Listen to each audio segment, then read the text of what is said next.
అందరికీ కూడా ప్రపంచ అంతర్జాతీయ మహిళా దినోత్సవ శుభాకాంక్షలు ముందుగా తెలియజేసుకుంటున్నామండి.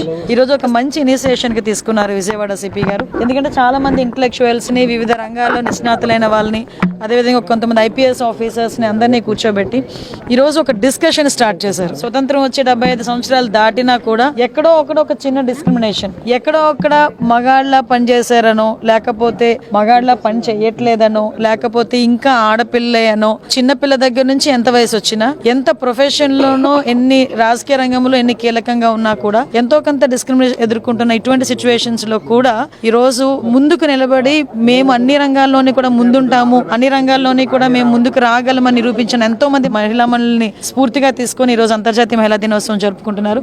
రాష్ట్ర గవర్నమెంట్ కూడా మార్కాపూర్ లో గౌరవ సీఎం గారు అంతర్జాతీయ మహిళా దినోత్సవం వేడుకలను కూడా చేస్తున్నారు. రేపు మహిళా దినోత్సవం వేడుకల్లో కూడా మహిళలకు సంబంధించి చాలా మంచి ఇనిషియేషన్స్ కూడా తీసుకుంటారు. మహిళలు అన్ని రంగాల్లోనూ కూడా ముందుండాలి, సమస్యను చూసి భయపడిపోకుండా సమస్యను ఎలా ఎదుర్కోవాలి అన్న కాన్సెప్ట్ తో కనుక ముందుకెళ్తే ఏ మహిళ కూడా ఓటమి అనేది ఉండదు. అది నేను పర్సన్ కూడా నేను ఎక్స్పీరియన్స్ నేను మాత్రం చెప్తున్నాను.